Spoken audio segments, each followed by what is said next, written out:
Hi friends, welcome back to Shri Sanmarga YouTube channel. ನಾನು ನಿಮ್ಮ doctor T M Shri. Friends, ಸಾಕಷ್ಟು ಜನ ಡಿಗ್ರಿ ಕಾಲೇಜಲ್ಲಿ ವರ್ಕ್ ಮಾಡುವಂಥ ಗೆಸ್ಟ್ ಫ್ಯಾಕಲ್ಟಿಗಳು ಈ 2025-26ನೇ ಶೈಕ್ಷಣಿಕ ಸಾಲಿಗೆ ಯಾವಾಗ DCA ವತಿಯಿಂದ ನೋಟಿಫಿಕೇಷನ್ ಕಾಲಾಗುತ್ತೆ ಅಂತ ಕಾಯ್ತಾ ಇದ್ರಿ. ಸೊ ಅವ್ರಿಗೆ ಇದೊಂದು ಉಪಯುಕ್ತವಾದಂಥ ಮಾಹಿತಿ. ನಿನ್ನೆ ಅಷ್ಟೇ 2025-26ನೇ ಶೈಕ್ಷಣಿಕ ಸಾಲಿಗೆ ಅತಿಥಿ ಉಪನ್ಯಾಸಕರನ್ನು ಆಯ್ಕೆ ಮಾಡಿಕೊಳ್ಳೋ ಬಗ್ಗೆ ಒಂದು ಅಧಿಕೃತ ನೋಟಿಫಿಕೇಷನ್ ಜಾರಿಯಾಗಿದೆ ಸ್ನೇಹಿತರೆ.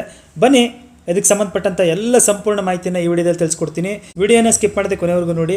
ಸೊ ನೀವು ಇದೇ ಮೊದಲು ಬಾರಿ ನಮ್ಮ ಚಾನಲ್ ನೋಡ್ತಾ ಇದ್ದರೆ ಚಾನಲ್ನ ಸಬ್ಸ್ಕ್ರೈಬ್ ಮಾಡ್ಕೊಳ್ಳಿ, ಹಾಗೆ ವಿಡಿಯೋಗೊಂದು ಲೈಕ್ನ ಕೊಡಿ ಅಂತ ಹೇಳ್ತಾ, ಫ್ರೆಂಡ್ಸ್, ನೀವು ಇಲ್ಲಿ ನೋಡ್ತಾ ಇರುವಂಥದ್ದು ಕಾಲೇಜು ಶಿಕ್ಷಣ ಇಲಾಖೆಯ ಅಧಿಕೃತ ಪ್ರಕಟಣೆ. ಇದು 2025-26ನೇ ಸಾಲಿಗೆ ಏನು ಸರ್ಕಾರಿ ಪ್ರಥಮ ದರ್ಜೆ ಕಾಲೇಜುಗಳಲ್ಲಿ ಸರ್ಕಾರಿ ಸಂಸ್ಕೃತ ಮತ್ತು ಚಿತ್ರಕಲಾ ಕಾಲೇಜುಗಳನ್ನು ಕೂಡ ಒಳಗೊಂಡಂತೆ ಕಾಯಂ ಉಪನ್ಯಾಸಕರಿಗೆ ಕಾರ್ಯಭಾರವನ್ನು ಹಂಚಿಕೆ ಮಾಡಿ ಉಳಿದಂತಹ ಹೆಚ್ಚುವರಿ ಕಾರ್ಯಭಾರಕ್ಕೆ ಅತಿಥಿ ಉಪನ್ಯಾಸಕರನ್ನು ಜೊತೆಗೆ ಅತಿಥಿ ಗ್ರಂಥಪಾಲಕರು ಹಾಗೂ ಅತಿಥಿ ದೈಹಿಕ ಶಿಕ್ಷಣ ಅತಿಥಿ ಉಪನ್ಯಾಸಕರನ್ನೂ ಒಳಗೊಂಡಂತೆ ಅವರನ್ನು ಆಯ್ಕೆ ಮಾಡಿಕೊಳ್ಳೋದಕ್ಕೆ ಸಂಬಂಧಪಟ್ಟಂತೆ ಈ ಒಂದು ನೋಟಿಫಿಕೇಷನನ್ನು 25-26ನೇ ಸಾಲಿಗೆ ಕಾಲ್ ಮಾಡಿದ್ದಾರೆ. ಇದು ಆನ್ಲೈನ್ ಕೌನ್ಸಿಲಿಂಗ್ ಮುಖಾಂತರ ಆಯ್ಕೆ ಮಾಡಿಕೊಳ್ಳಲಾಗುತ್ತೆ ಅಂತ ಹೇಳ್ತಾರೆ.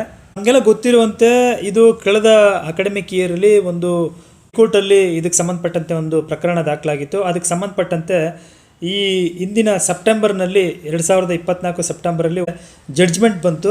ಅದರ ಒಂದು ಸಂಪೂರ್ಣ ಮಾಹಿತಿಯನ್ನು ಇಲ್ಲಿ ಕೋರ್ಟ್ ಕೂಡ ಮಾಡಿ ಅನಂತರ ಈ ನೋಟಿಫಿಕೇಷನನ್ನು ಕಾಲ್ ಮಾಡಿದರೆ ನೀವು ಅದನ್ನು ಓದ್ಕೊಳ್ಳಿ. ಇನ್ನು ಆ ಕೋರ್ಟು ಒಂದು ಜಡ್ಜ್ಮೆಂಟನ್ನು ಕೊಟ್ಟಿತ್ತು, ಅದೆಲ್ಲವನ್ನೂ ಫಾಲೋ ಮಾಡಿ ಈ ಒಂದು 2025-26ನೇ ಸಾಲಿಗೆ ಸರ್ಕಾರ ಅತಿಥಿ ಉಪನ್ಯಾಸಕರನ್ನು ಆಯ್ಕೆ ಮಾಡಿಕೊಳ್ಳೋದಕ್ಕೆ ಇಲ್ಲಿ ಕಾಲ್ ಮಾಡಿರುವಂಥದ್ದು.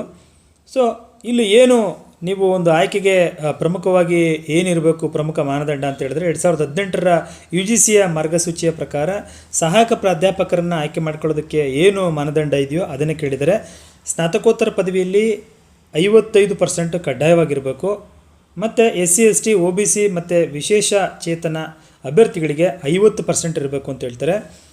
ಅದರ ಜೊತೆಗೆ NET SLET KCET PhD ವಿದ್ಯಾರ್ಥಿಯನ್ನು ನಿಗದಿಪಡಿಸಿದ್ದೀವಿ ಅಂತ ಹೇಳ್ತಾರೆ. ಸ್ನೇಹಿತರೆ, ಈಗಲೇ ಸ್ಪಷ್ಟವಾಗಿ ತಿಳ್ಕೊಳ್ಳಿ, ಇದಿಷ್ಟು ಇದ್ದರೆ ಮಾತ್ರ ನೀವು ಅಪ್ಲೈಯನ್ನು ಮಾಡಬೇಕು. ಈ ಒಂದು ಅಕಾಡೆಮಿಕ್ ಇಯರ್ಗೆ ಒಂದಷ್ಟು ಕೆಳಕಂಡಂಥ ಮಾನದಂಡಗಳನ್ನು ಇಲ್ಲಿ ಹೇಳ್ತಾ ಹೋಗ್ತಾರೆ. ಏನು ಮಾನದಂಡ ಅಂತ ನೀವು ಕೇಳಿದ್ದೆ ಆದರೆ ವಿದ್ಯಾರ್ಥಿಗೆ ಬಂದರೆ ಈಗ ನಾನು ಆಲ್ರೆಡಿ ಹೇಳ್ದಂಗೆ ನೀವು ಪೋಸ್ಟ್ ಗ್ರಾಜ್ಯುಯೇಷನಲ್ಲಿ ತಗೊಂಡಂತಹ ಮಾರ್ಕ್ಸಲ್ಲಿ 25%ಅನ್ನು ಕನ್ಸಿಡರ್ ಮಾಡಿ 25 ಅಂಕ ಅಂತ ತಗೋತಾರೆ. ಸಪೋಸ್ ನೀವು 60% ಇತ್ತು ಅಂತ ಹೇಳಿದ್ರೆ ಅದರಲ್ಲಿ 25% ಅಂದರೆ 15 ಮಾರ್ಕ್ಸನ್ನು ತಗೊಂಡು, ಸೊ ನಿಮಗೆ PhD ಇದ್ದರೆ 12 ಮಾರ್ಕ್ಸ್ ಕೌಂಟ್ ಆಗುತ್ತೆ. ಮತ್ತು KCET ಮಾಡ್ಕೊಂಡಿದ್ರೆ 9 ಅಂಕಗಳು ನಿಮಗೆ ಆ್ಯಡ್ ಆಗುತ್ತೆ. ಮತ್ತು MPhil ಮಾಡಿದರೆ 6 ಮಾರ್ಕ್ಸ್ ನಿಮಗೆ ಆ್ಯಡ್ ಆಗುತ್ತೆ ಫ್ರೆಂಡ್ಸ್. ಸೊ ಇಲ್ಲಿ ನಿಮಗೇನಾದರೂ ಎಕ್ಸ್ಪೀರಿಯೆನ್ಸ್ ಇದ್ದರೆ, ನಾನು ಆಗಲೇ ಹೇಳ್ದಂಗೆ ಇಂದಿನ ವರ್ಷಗಳಲ್ಲಿ ಸರ್ಕಾರಿ ಪ್ರಥಮ ದರ್ಜೆ ಕಾಲೇಜುಗಳಲ್ಲಿ ನೀವು ಗೆಸ್ಟ್ ಫ್ಯಾಕಲ್ಟಿ ಆಗಿ ಮಾಡಿದರೆ ಒಂದು ಶೈಕ್ಷಣಿಕ ವರ್ಷಕ್ಕೆ 3 ಅಂಕಗಳ ಥರ ನಿಮಗೆ ಅದು ಕೌಂಟ್ ಆಗುತ್ತೆ. ಸೊ ಇದು ಎಲ್ಲಿವರೆಗೆ ತಗೋತಾರೆ ಅಂತ ಹೇಳಿದ್ರೆ 16 ವರ್ಷದವರೆಗೆ ಮಾತ್ರ ತಗೊಳ್ಳೋದು. 16 × 3 48 ಅಂಕಗಳು ಫೈನಲ್ ಆಗಿರುತ್ತೆ. ಅದ್ರ ಮೇಲೆ ಮಾಡಿದ್ರೆ ತಗೊಳ್ಳಲ್ಲ. ಇಲ್ಲೊಂದು ನಿಬಂಧನೆ ಹೇಳ್ತಾರೆ, ಪ್ರತಿ ಶೈಕ್ಷಣಿಕ ವರ್ಷದಲ್ಲಿ 8 ತಿಂಗಳು ನೀವು ಪರಿಪೂರ್ಣವಾಗಿ ಪೂರೈಸಿರಬೇಕು. ಅಂದರೆ 240 ದಿನಗಳ ಸೇವೆಯನ್ನು ಮಾತ್ರ ಒಂದು ಶೈಕ್ಷಣಿಕ ವರ್ಷ ಅಂತ ತಗೋತಾರೆ. ಅದಕ್ಕೆ 3 ಮಾರ್ಕ್ಸ್ ಇರುತ್ತೆ, ಆಯ್ತಲ್ಲ.